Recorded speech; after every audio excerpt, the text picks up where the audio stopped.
चला आज दाखवते मालवणी पद्धतीचा चिकनचा रस्सा। 1 किलो गावठी चिकन घेतले, स्वच्छ पाणी येईपर्यंत धुतलं आणि त्यात 3 चमचे दही, अर्धा चमचा हळद, 2 चमचे आलं लसूण पेस्ट हे सर्व मॅरिनेट करून अर्धा तास ठेवलं। चला आता रस्स्याची तयारी करूया। त्यासाठी 4 मोठे कांदे घेतले आहेत, उभे चिरून घ्यायचे कांदे आणि 4 मोठ्या लसूणच्या पाकळ्या घेतल्या आहेत, अर्धा इंच अद्रकचा तुकडा आणि सुकं खोबरं 1 वाटी आणि ओलं खोबरं 1 वाटी। अशा प्रकारे हे सर्व तेलावर चांगले भाजून घेतले। आणि एक सांगते ओले खोबरे वेगळे भाजावे आणि वेगळेच मिक्सरला लावावे, या बाकीच्या जिन्नसमध्ये मिक्स करू नये। भाजलेले सुके खोबरे, कांदा, अद्रक, लसूण आणि आमचा मालवणी मसाला आणि कोथिंबीर असे मिक्सरला बारीक करून घेतले। आता फोडणीची तयारी करूया। यासाठी अर्धा कांदा बारीक चिरून घेतला, 2-3 तमालपत्र, थोडासा पुदिना घेतला। टोपात 3-4 चमचे तेल टाकून तेल चांगले तापले की तमालपत्र टाकले।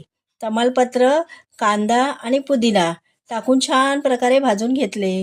नंतर आलं लसूण पेस्ट टाकली आणि ती चांगली परतून घेतली तेलामध्ये।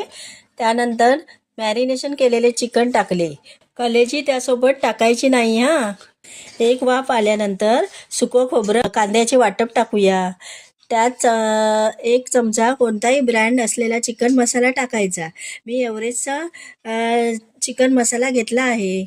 आणि एक सांगते जेव्हा आपण शिजवण्यास ठेवतो त्यावर झाकण ठेवून त्यावर वजनदार काही ठेवणे, जसे की मी तव्याचा वापर केला आहे, जेणेकरून वाफ बाहेर जाणार नाही आणि चिकन चांगल्या प्रकारे शिजेल।